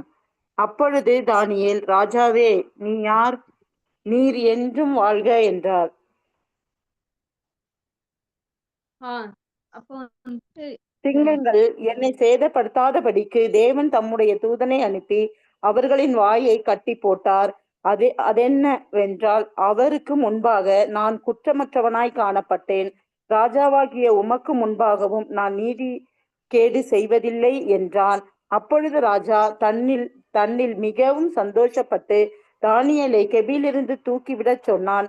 அப்படியே தானியேல் கெபியிலிருந்து தூக்கிவிடப்பட்டான். அவன் தன் தேவன் பேரில் விசுவாசித்திருந்தபடியால் அவனின் ஒரு சேதமும் காணப்படவில்லை. இடைவிடாமல் ஆராதிக்கிறேன்ட்டு அந்த வசனத்துக்காக தான் நான் சொன்னேன். இடைவிடாமல் ஆராதிச்சுட்டு ஆராதனைன்னா என்னது? பாடல் பாடி ஆண்டவரோடு வொர்ஷிப் பண்றது. தேவனோடு பேசுறது. ஆராதனை என்னன்னா, சும்மா பாட்டு பாடுறது இல்ல. நம்ம ராகம் அழகா இருக்கா? நம்ம எப்படி பாடுறோங்கிறது வந்து இந்த உலகத்து மனுஷங்க பார்ப்பாங்க. மியூசிக் நல்லா இருக்கா? ராகம் அழகா இருக்கா? எப்படின்ட்டு இந்த உலகத்துல இருக்கிற நம்ம வந்து நம்ம ரசிக்கிறது மாம்சமா வந்து அந்த மாதிரி தான் வந்து ஆனா ஆவிக்குரிய தேவன் இருதயத்த பார்ப்பாரு. இருதயம் ஆராதனை பண்ணுதா? இருதயத்திலிருந்து ஆராதனை பண்றாங்களா? இருதயம் தேவனோடு இணைக்கப்படுதா? அப்படியே வொர்ஷிப் பண்ணும்போது கண்ண மூடி, இயேசுவே அப்பா நான் உங்க பாதத்துல, உங்க சமூகத்துல, உங்க சிங்காசனத்துக்கு முன்பாக வந்து நிற்கிறேன் அப்படின்னு சொல்லி, அப்படியே அவர் கால்ல விழுந்து பணிந்து ஆராதிக்கிறோமா? அப்படிதான் ஏசப்பா பார்ப்பாங்க. நம்ம சர்ச்சில நின்னு அப்படி பெருமையா நின்னு இப்படி பாடிட்டு அங்க இங்க பார்த்துட்டு அது வந்து வொர்ஷிப் கிடையாது. வொர்ஷிப்னா என்னது? ஒ அ அவருடைய இருதயத்திலிருந்து அந்த ஒரு வசனம் என்கிட்ட பேசிக்கிட்டே இருக்கு. அந்த வசனத்த ஆண்டவரே நீங்க இப்படி சொல்லியிருக்கீங்க. அப்பா என்னிட்ட என்ன குற்றம் இருந்தாலும் மன்னிங்கப்பா. இயேசுவே எனக்கு இந்த காரியத்துல ஜெயம் தாங்க. நான் உங்கள நேசிக்கிறேன்ப்பா, நேசிக்கிறேன்ப்பான்னு ஆண்டவர நேசிக்கிறேன்னு சொல்றது தான் என்னது? முழு இருதயத்தோடு ஆராதனை. முழு உள்ளத்தோடு தொழுது கொள்ளணும்னு போட்டிருக்கு. அப்படி ஆராதிக்கும்போது, அப்படி இடைவிடாமல் எப்பவும் இந்த தானியேல் ஆராதிக்கிறத வந்து அந்த ராஜா பார்த்திருக்கிறாரு. ஏன்னா, அரண்மனையில எப்பவுமே உட்கார்ந்திருக்கும்போது பக்கத்துல எப்பவும் அவர் இடைவிடாமல் ஆராதிக்கிறவர். அது மாதிரி நம்ம இடைவிடாமல் நமக்கு எப்பப்ப டைம் கிடைக்குதோ, எப்பப்போ நம்ம இருதயத்துல தேவனோடு பேசிட்டு, அப்பப்போ தேவனை பாட்டு பாடிட்டே சமையல் பண்ணலாம், வேலை செய்யலாம். அந்த மாரி மனதுல பாடிக்கிட்டே ஆராதிச்சுக்கிட்டே இருக்கும்போது அந்த காரியம் ஜெயமா இருக்கும். ஏன்னா எரிகோ கோட்டை எடுத்துக்கோங்க. எரிகோ கோட்டை இங்க வந்து உள்ள யாரும் போகவும் முடியாதாம், வெளிய யாரும் வரவும் முடியாதாம். அந்த கோட்டைய பெருசா ஒரு ரோடு மேல அந்த கோட்டை சுவர் மேலேயே கார்லாம் போற அளவு பெரிய இதா இருக்குமா, அகலமா. அந்த கோட்டை மேலேயே ஒரு வீடே இருந்திருக்கு. ராகாபுடைய வீடு. அந்த அளவுக்கு பெரிய கோட்டை சுத்தி, அந்த எரிகோ கோட்டை அடைக்கப்பட்டிருந்தது. உள்ள யாரும் போய் வேற நாட்டுக்காரங்க உள்ள முடியாது. அந்த எரிகோ. அந்த அளவுக்கு அது ஸ்ட்ராங்கா கட்டி வச்சிருக்கு. ஸ்ட்ராங்கா கட்டி, அவங்க யாருமே வெளிய வரவும் மாட்டாங்க. யாரும் உள்ளவும் முடியாது. அந்த மாரி எல்லாமே உள்ளே இருக்குது. ஆனா இஸ்ரவேல் ஜனங்கள் அந்த எரிகோவ பிடிக்கணும்னா யோசுவா மூலமா ஆண்டவர் சொல்றாரு, "அத சுத்தி வாங்க, ஆராதிங்க. அத சுத்தி எக்காளம் ஊதுங்க. அத சுத்தி ஆர்ப்பரிங்கன்னு" சொல்றாரு. ஆர்ப்பரிக்கும்போது 7வது நாள் அது மாரி நம்ம வீட்ல கூட நான் அது வந்து முந்தி ஸ்டார்ட்டிங்ல எங்க வீட்ல ரொம்ப கஷ்டம். அப்போ வந்து எங்க வீட்டுக்காரர் எல்லா இடத்துலயும் பேங்க்ல கடன் வாங்கிருவாங்க. எல்லா ம் பேங்க்லயும் கடன் வாங்கி வச்சிருந்தாங்க. அப்போ என்ன பண்ணேன்னா, 21 டேஸ் ஃபாஸ்டிங் போட்டு பிரேயர் பண்ணேன். அப்போ அந்த அப்படி இருக்கும்போது, அப்படியே கொஞ்சம் கொஞ்சமா அந்த இதுலருந்து வெளிய வந்து ஆண்டவர் ஆசீர்வதிச்சாரு. அப்புறமா அ இந்த சில டைம் என்ன பண்ணுவேன்னா, வீட்ட சுத்தி சுத்தி சுத்தி எல்லாரும் வேலைக்குலாம் போன பிறகு நான் மட்டும் இருப்பேன்ல. அப்போ வந்து வீட்ட சுத்தி சுத்தி இப்ப எரிகோ கோட்டைய சுத்தி சுத்தி 7 வாட்டி அப்படி டே 7 நாள் கூட நீங்க பிரேயர் பண்ணலாம். டெய்லி கூட பிரேயர் பண்ணலாம். அப்படி அப்படி சுத்தி பிரேயர் பண்ணி, பண்ணி, பண்ணி பாட்டு பாடிக்கிட்டே வரும்போது, நம்ம வீட்ல காணப்படுற தடை உடையும். அந்த மாதிரி இந்த எரிகோ கோட்டைய சுத்தி ஆராதிக்கும்போது தடை உடையுது. பாடும்போது என்ன நடக்கும்னா, இந்த மியூசிக்குக்கு வந்து ஸ்பிரிட் வந்து அட்ராக்ட் ஆகுமாம். இப்ப நீங்க சினிமா பாட்டு பாடுனீங்கன்னா, எந்த ஸ்பிரிட் அட்ராக்ட் ஆகும்? ஈவில் ஸ்பிரிட் தான் அட்ராக்ட் ஆகும். அதனால சினிமா பாட்டுலாம் பாடக்கூடாது. ஏசப்பா பாட்டு, நல்ல வொர்ஷிப் பாட்டு, நல்ல அபிஷேகம் பெற்றவங்க பாடுற பாட்ட, அ நல்ல அபிஷேகம் பெற்றவங்க பாடுற பாட்ட அப்படியே உள்ளத்தின் ஆழத்திலிருந்து பாடி, பாடி, பாடி அப்படியே நம்ம பரலோகத்துல தேவனுக்கு முன்பாகவே போயிரணும். அப்படி இங்க கண்ண மூடி பாடும்போது. அப்படி பாடிட்டே இருக்கும்போது, தரிசனங்கள் கிடைக்கும். அப்படியே ஏசப்பா அட்ராக்ட் ஆயிருவாங்க. ஏன்னா துதிகளின் மத்தியில் வாசம் பண்றவர், அதுவும் மனுஷருடைய துதியில பிரியப்படுறவர். துதிக்கும்போது எரிகோ கோட்டை போன்ற காரியங்கள் இருந்தாலும் அதெல்லாம் உடைஞ்சு போயிரும். இது இன்னொரு இடத்துலயும் நம்ம பார்க்கிறோம். எனக்கு இப்போ ஆண்டவர் ஞாபகப்படுத்துறாங்க. எதுன்னா, இந்த பவுலும், சீலாவும் எல்லாம் கையெல்லாம் கட்டி வச்சிருக்கு, காலையும் கட்டி வச்சிருக்காங்க தொழுமரத்துல. எதுக்காக? அவங்க ஒண்ணும் தப்பே பண்ணல. ஆண்டவர பத்தி சுவிசேஷம் அறிவிச்சதுனால அவங்கள அடி அடின்னு அடிச்சு, தாங்க முடியல. இங்கேயும் இங்கேயும் சங்கிலி போட்டு எப்படி ஆண்டவர ஆராதிக்க முடியும்? அந்த உபத்திரவத்திலயும் அவங்க ஆராதிக்கிறாங்க. கைய தட்டி, பாட்டு பாடுனா, அந்த சிறைச்சாலை ஃபுல்லும் அசைற மாரி, அந்த அளவு இருதயத்தின் ஆழத்துல இருந்து பாடியிருக்காங்க. ஏசப்பா இறங்கி வந்துட்டாரு. துதியில வந்து இறங்கி வந்துட்டாருனாலே, பொல்லாத பிசாசு கட்டி வச்சிருந்த அஸ்திபாரம்லாம் உடைஞ்சு போயிரும். அதனுடைய அஸ்திபாரம் நிர்மூலம் ஆயிட்டுன்னா, அது இருக்கவே முடியாது. அந்த அ எல்லா சங்கிலிகள் அறுந்து, அந்த சிறைச்சாலை கதவுகள்லாம் திறந்துச்சு. அந்த மாதிரி நம்முடைய கஷ்டங்கள் நம்மள அப்படியே அடைச்சு வச்சிருக்கா, சிறை பண்ணி வச்சிருக்குதா, எங்கேயும் முடியாதபடி அப்படி எல்லா பக்கமும் அந்த எரிகோ கோட்டை போல நம்ம அடைக்கப்பட்டு காணப்படுதா? என்னதான் பிரேயர் பண்ணாலும் நடக்கவே மாட்டேங்குது. அப்படி அந்த மாதிரி காரியத்துக்கு என்ன பண்ணணும்? டெய்லி நீங்க வீட்ல பாட்டு பாடுறதுக்குன்னு ஒரு டைம் வச்சு பாடிக்கிட்டே இருங்க. அப்படி அமைதியா. அந்த பாட்டு பாட பாட அந்த நம்ம வீட்ல ஒரு பலிபீடம் கட்டிருவோம். என்ன பலிபீடம்னா, துதி பலிபீடம். துதி பலிபீடம் கட்டிட்டேன்னா, அதுலருந்து துதி போயிட்டே இருக்குது ஏசப்பாவுக்கு. துதிக்க, துதிக்க, துதிக்க அந்த துதிய அப்படியே முகர்ந்து ஏசப்பா அதுக்கு பதில் கொடுப்பாரு. துதிகளின் மத்தியில இறங்கியே வந்துருவாரு. அந்த இடத்துல அவரு வந்துட்டாருன்னா எல்லா காரியம் அவர் முடிச்சிருவாரு. அதனால நம்ம எந்த காரியமா இருந்தாலும் துதிக்கும்போது தடைகள் மாறும். அடுத்து வந்து நம்ம பிரச்சனை போராட்டத்துல சோர்ந்து போயிறக்கூடாது. என்ன பண்ணணும்? ஸ்ட்ராங் அண்ட் கரேஜியஸா இருக்கணும். யோசுவா 1ஆம் அதிகாரம் 5, 6, 7 வாசிங்க. யோசுவா 1ஆம் அதிகாரம் 5ஆம் வசனம், 6, 7. அது 7. பலம் கொண்டு திடமனதாயிரு. இந்த ஜனத்தின் பிதாக்களுக்கு நான் கொடுப்பேன் என்று ஆணையிட்ட தேசத்தை நீ இவர்களுக்கு பங்கிடுவாய். என் தாசனாகிய மோசே உனக்கு கற்பித்த நியாய பிரமாணத்தின் படியெல்லாம் செய்ய கவனமாயிருக்க மாத்திரம் மிகவும் பலன் கொண்டு திடமனதாயிரு. நீ போகும் இடமெல்லாம் புத்திமானாய் நடந்து கொள்ளும்படி அதை விட்டு வலது வலது இடதுபுறம் விலகாதிருப்பாயாக. இந்த நியாய பிரமாணம் புஸ்தகம் உன் வாயை விட்டு பிரியாதிருப்பதாக. இதில் எழுதியிருக்கிறவைகள் படியே எல்லாம் நீ செய்ய கவனமாயிருக்கும்படி இரவும் பகலும் அதை தியானித்து கொண்டிருப்பாயாக. அப்பொழுது நீ உன் வழியை வாய்க்க பண்ணுவாய். அப்பொழுது புத்திமானையும் கடந்து கொள்வாய் நடந்து இந்த கொள்வாய். 5ஆம் வசனமும் 6ஆம் வசனமும் மட்டும் இந்த பாயிண்ட்டுக்கு பலம் கொண்டு திடமனம். நீ உயிரோடு இருக்கும் நாளெல்லாம் ஒருவனும் உனக்கு முன்னாடி எதிர்த்து நிற்க முடியாது.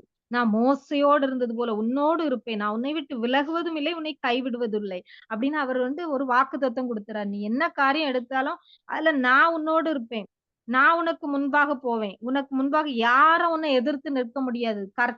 தாவீது ராஜா சொல்றாருல, கர்த்தரை எனக்கு முன்பாக வைத்திருப்பதனால் மனுஷன் எனக்கு என்ன செய்வான்? நான் அசைக்கப்படுவதில்லைன்னு சொல்றாரு. எந்த பிசாசோ, எந்த மனிதனோ நம்மள தொட முடியாது. ஏன்னா தேவன் நமக்கு முன்னாடி போறாரு. அப்படி தேவன் நமக்கு முன்னாடி போகணும். எல்லா இதுலயும் நம்ம தேவனுக்கு முதலிடம் கொடுக்கிறவங்களா இருக்கணும். தேவனுக்கு ஏசப்பா நீங்க எனக்கு முன்னாடி போங்க. நான் அந்த இடத்துக்கு போறேன். இந்த காரியம் எனக்கு எங்க பையனுக்காக ஜெபிக்கிறேன். இந்த கணவனுக்காக, தொழிலுக்காக ஜெபிக்கிறேன். இந்த காரியத்துல நீங்க முன்னாடி போங்க. நீங்க தலைவரா இருங்க. எங்க வீட்டுக்கு நீங்க தலைவர். நீங்க முன்னாடின்னு சொல்லும்போது, அவரு ரெஸ்பான்சிபிள் எடுத்து நான் நடத்துறேன்ப்பா. நீ கவலைப்படாதன்னு சொல்லி நடத்துவாரு. நம்ம முன்னாடி போயிட்டோம்னா, அவரு விட்டுட்டு போயிருவாரு. ஏன்னா நம்ம முன்னாடி போகக்கூடாது எல்லாத்துலயும். மறந்துட்டு எதுக்கு எடுத்தாலும் நம்ம வெளிய போனாலும் வந்தாலும் எங்க போனாலும் ஏசப்பா நீங்க முன்னாடி போங்க. உங்க சமூகம் முன் செல்லட்டும்னு சொல்லணும். அடுத்து அப்பதான் என்னது ஏசப்பா நம்மளோட இருப்பாங்க. மோசையோட இருந்தது போல உன்னோடு இருப்பேன். எல்லா காரியத்திலும் ஜெயமா இருந்துச்சு மோசேல காரியத்துல. அந்த மாதிரி பலத்த காரியங்கள், அற்புத அடையாளங்கள்லாம் செய்தாரு. அப்புறமா இன்னொன்னு என்ன சொல்றாரு, நீ பயந்தாங்கொள்ளியா இருக்கக்கூடாது. பலம் கொண்டு திடமனதா இரு. நம்ம நெறைய பிரச்சனைகள் வரும்போது என்ன பண்ணுவோம்? பலவீனம் ஆயிருவோம். சோர்ந்து போயிருவோம். ஜெபிச்சு பாத்துட்டேன். விசுவாசமா இருந்து பாத்துட்டேன். எல்லாம் பாத்துட்டேன். அப்படியே சோர்ந்து போய் பலனே இல்லாம போயிரும். நம்ம ஆபத்து காலத்தில் சோர்ந்து போவாயானால் உன் பலன் குறுகினதுன்னு போட்டிருக்கு. ஃபர்ஸ்ட் சோர்வை கொண்டு வருவான். கவலையை கொண்டு வருவான். சாத்தான் போராட்டத்தின் பிரச்சனையின் மத்தியில. நம்ம சோர்ந்து போகாமல் ஜெபம் பண்ணணும்னு போட்டிருக்கு பைபிள்ல. ஜெபிக்கிறவங்களுக்கு தான் சோர்வு வரும். எலியாவுக்கு சோர்வு வந்துச்சு. அந்த மாதிரி ஜெபிக்கிறவங்களுக்கு சோர்வை முதல் கொண்டு வந்தா கூட அதையும் மேற்கொண்டு ஜெபிக்க ஒரு நாள் கண்டிப்பா நியாயம் செய்வாருன்னு அந்த லூக்கா 18ஆம் அதிகாரத்துல போட்டிருக்கு. இரவும் பகலும் நம்ம ஆண்டவரை நோக்கி கூப்பிட்டுக்கிட்டே இருக்கும்போது பதில் செய்வார். அதனால நம்ம சோர்ந்து போக கூடாது. அடுத்து பலம் கொண்டு திடமானதா இருக்கணும் சொல்றாரு. இந்த ஜனத்தின் பிதாக்களுக்கு நான் கொடுப்பேன் ஆணையிட்ட தேசத்தை அவர்களுக்கு பங்கிட்டு கொடுப்பேன். ஏன்னா நிறைய எதிரி நாடுகள் பக்கத்துல இருக்காங்க. இவங்க போய் ஒவ்வொன்னையா சுதந்திரிக்கணும். இந்த யோசுவா காலத்துல ஒவ்வொரு நாட்டையும் எரிகோ சுதந்திரிக்கணும். அப்படி எல்லாத்தையும் ஆண்டவர் நான் தருவேன். நீ பயப்படாத. எரிகோ அடைக்கப்பட்ட மாதிரிதான் இருக்கும். ஆனா நீ அதை சுதந்திரித்துக் கொள்வாய் அப்படின்னு சொல்லிட்டு ஆண்டவர் சொல்றாரு. பலம் கொண்டு கானான நீ சுதந்திரித்துக் கொள்வாய். கானான பார்த்தா அங்க எல்லாம் ஜெயண்ட் மாதிரி இருக்காங்க. நெட்டையா அந்த அது என்ன சொல்லுவாங்க? அரக்கர்கள் மாரி இருக்காங்க. அவங்க கிட்ட சண்டை போட்டு தேவன் நமக்கு யுத்தத்துல ஜெயம் தருவாருன்னு விசுவாசமா சொல்லுவாங்க. அது மாரி பலம் கொண்டு திடமானதா இருக்கணும். எந்த காரியத்தினாலும் ஏசப்பா என்னோட இருக்காங்க. அவரால செய்ய முடியாத ஒரு அதிசயமான காரியம் ஒன்று உண்டா? அவரால முடியாது ஒண்ணுமே இல்ல. அவர பிடிச்சுக்கிட்டேன் உறுதியா அப்படின்னு சொல்லி பலம் கொண்டு திடமானதாய் தேவன் மேல வைராக்கியமா திடமானதா இருக்கும்போது அவர் எல்லாத்தையும் செய்யறார். அடுத்து வேத வசனத்தை தியானிக்கிறவங்களா, ஜெபிக்கிறவங்க, வாசிக்கிறவங்களா இருக்கணும். அதுதான் 7ஆம் வசனத்திலும் 8ஆம் வசனத்திலயும் இருக்கு. நீ என் தாசனாகிய மோசே உனக்கு கற்பித்த நியாயப்பிரமாணம், நியாயப்பிரமாணம் இப்ப நமக்கு பைபிள் கொடுத்திருக்காங்க. அப்படிதானே? இந்த பைபிள்ல உள்ள வசனத்தை எல்லாம் இதெல்லாம் படி நான் கரெக்டா ஃபாலோ பண்றேனா? உன் தேவனாகிய கர்த்தர் ஒருவருக்கே ஆராதனை செய்யறேன்னா, ஏசப்பாவுக்கு மட்டும் விக்கிரக ஆராதனை செய்ய கூடாது. அதெல்லாம் கவனமா பார்த்து தாய் தகப்பனை கனம் பண்றேன்னா, கொலை செய்யாதே, களவு செய்யாத, என்ன பாவமோ என்ன அணுகாதபடி அதெல்லாம் பார்த்து அதன்படி நடக்க இடப்புறம் வலப்புறம் சாயாம தேவனுக்கு முன்பாக பிரியமா நடக்கும்போது அவர் நம்ம கூட இருந்து எல்லாவற்றிலும் நம்மள புத்திமானா நடந்து கொள்வோமா. இப்ப ஞானம் இல்லாம நம்ம எதையாவது என்ன காரியத்தை இழந்து போயிடக்கூடாது. அறிவில்லாமல் சங்காரமாகிறார்கள்னு ஆண்டவர் சொல்றாரு. அதனால ஏசப்பா ஞானத்தினால் நிரப்புங்க. நான் எந்த காரியத்திலும் சோர்ந்து போயிடக்கூடாது, விட்டுறக்கூடாது. ஏதோ ஒரு காரியம் நடக்கல, அது கிடைக்கல அப்படின்னு சொல்லிட்டு நான் விட்டுறக்கூடாது ஆண்டவரே. பலம் கொண்டு இதுக்கப்புறம் என்ன பண்ணா கிடைக்கும்? என்ன செஞ்சா இது ஜெயம் கிடைக்கும் அப்படின்னு சொல்லி, அது பலம் கொண்டு திடமனதா இருந்து ஆண்டவர் காரியத்துல வசனத்துல பிரியமா இருக்கும்போது, அவர் என்ன பண்றாரு? நீ உன் வழியை வாய்க்க பண்ணுவாய்ன்னு போட்டிருக்கு பாருங்க 8ஆம் வசனத்துல. இந்த நியாயப்பிரமாண புத்தகம் உன் வாயை விட்டு பிரியாதிருப்பதாக. இதில் எழுதியிருக்கிறவைகளின்படியெல்லாம் நீ செய்ய கவனமா இருக்கும்போது, இரவும் பகலும் அதை தியானித்துக் கொண்டிருப்பாயாக. அப்பொழுது நீ உன் வழியை வாய்க்க பண்ணுவாய். அப்பொழுது புத்திமானாய் நடந்து கொள்வாய். அப்போ நமக்கு வழி வாய்க்கும், ஜெயம் கிடைக்கும்னு போட்டிருக்கு. நம்முடைய காரியம் வாய்க்கும். அப்போ நம்ம காரியம் வாய்க்கணும், ஜெயம் பெறணும்னு என்ன பண்ணணும்? வேத வசனத்தை இரவும் பகலும் தியானிக்கணும். அடுத்து யோசுவா 1ஆம் அதிகாரம் 8ஆம் வசனம் அது வாசித்துட்டோம். அவ்வளவுதான். இந்த இந்த காரியங்கள் தான் நம்ம ஜெயம் பெறணும்னா என்னென்னன்னு நம்ம பார்த்தோம். பிசாசுக்கு எதிர்த்து நிற்கணும், விசுவாசம் உள்ளவர்களா இருக்கணும், இரவும் பகலும் ஜெபிக்கிறவங்களா இருக்கணும், உபவாசித்து ஜெபிக்கிறவங்களா இருக்கணும், ஆண்டவரை துதிக்கிறவங்களா இருக்கணும், தேவனை முன்பாக வைத்திருக்கிறவங்களா இருக்கணும், இன்னும் நம்ம பலம் கொண்டு திடமனதா இருக்கிறவங்களா இருக்கணும், சோர்ந்து போகாம ஜெபிக்கிறவங்களா இருக்கணும், வேத வசனத்தை தியானிக்கிறவங்களா இருக்கணும். வேத வசனத்தை வாசிக்க வாசிக்கவே நம்ம பிசாசுலாம் நடுங்கி ஓடுவான். ஏன்னா அது இருபுறம் கருக்குள்ள பட்டயம். கடைசி இந்த வெளிப்படுத்தல்ல வரும். தேவன் பிசாச தன்னுடைய வாயின் பட்டயத்தினால் அழிப்பார்ன்னு போட்டிருக்கு. அதனால நீங்க வசனத்த சத்தமா உங்க வீட்டுல வாசிங்க. ராத்திரியும் பகலும் வாசிக்க வாசிக்க வீட்டுக்குள்ள எந்த பிசாசும் உள்ள நுழைய முடியாது. அந்த வசனத்த கேட்டாலே பிசாசு பிடித்தவர்கள்கிட்ட இருக்கிற பிசாசு கூட ஓடிரும். அந்த மாதிரி தொடர்ந்து வேத வசனத்த வாசிங்க, ஜெபிங்க. ஆண்டவர் எல்லாவற்றிலும் ஜெயத்தை கொடுக்கிற தேவனா இருக்கிறார். ஜெபிக்கலாமா? ஹalleluya ஸ்தோத்திரம் ஸ்தோத்திரிக்கிறோம் ஸ்தோத்திரிக்கிறேன் எங்களை நேசிக்கிற எங்கள் அன்பின் தகப்பனே அப்பா அந்த இணைப்புல வந்திருக்கிற எங்க ஒவ்வொருவரையும் உடைய கரத்துல ஒப்பு கொடுக்கிறோம். எங்க காரியங்களை உடைய கரத்துல ஒப்பு கொடுக்கிறோம். எங்க குடும்பங்களை உடைய கரத்துல ஒப்பு கொடுக்கிறோம். ஆண்டவரே இயேசுவே எங்களுக்குரிய எல்லாவற்றையும் உடைய கரத்துல ஒப்பு கொடுக்கிறோம். எல்லாவற்றையும் சுற்றிலும் வேலி அடைத்து பாதுகாத்துக் கொள்ளுங்க. இயேசு கிறிஸ்துவின் ரத்தத்துக்குள்ள மறைக்கிறோப்பா. எங்க ஒவ்வொருவரையும் அப்பா ஒப்பு கொடுக்கிறோம். ஆண்டவரே எங்களிடத்துல என்ன குற்றம் குறைந்தாலும் மன்னிங்கப்பா. உங்க ரத்தத்தால எங்களை கழுவுங்கப்பா. தாழ்மையே தாங்கப்பா.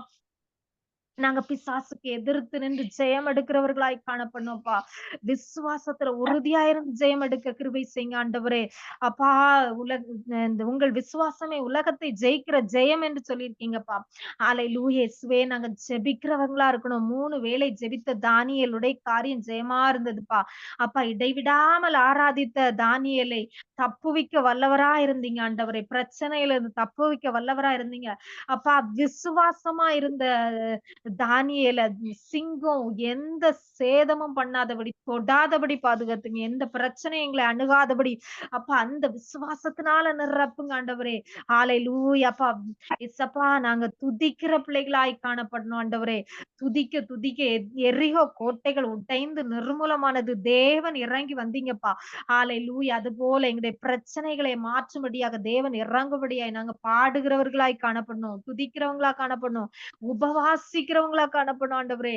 இவ்வகை பிசாசு உபவாசத்தினாலும் ஜெபத்தினாலும் என்று வேறு விதத்தினாலும் புறப்பட்டு போகாதுன்னு சொல்லியிருக்கீங்க. சில பிரச்சனைகள், சில உபத்திரவங்கள், பிசாசு கொண்டு வருகிற உபத்திரவங்கள் உபவாசித்து ஜெபிக்கும் போது அப்பா ரீபாலா சந்தரா கரா பலா கபாலபா கரா அது எல்லாம் ரீபா பாபா பாபா எங்க குடும்பங்களை விட்டு வெளியேறுகிறதுக்காக நன்றி ராஜா. ஸ்தோத்தரிக்கிறோம் இந்த வேளையில அப்பா.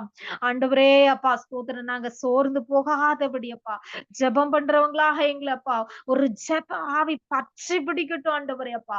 தானியேல் அப்பா பத்திரத்துல கையெழுத்து வைக்கப்பட்டிருக்கிறது என்று தெரிந்து கூட அப்பா ஜெபித்தது போல அப்பா அந்த ஒரு ஜெப ஆவி ஊற்றப்படட்டும் எங்க மேல அப்பா. ரிபாலா சந்த ரக தர பல கரா எல்லா சோர்வுகள் வெளியேறட்டும் இயேசுவின் நாமத்தினால.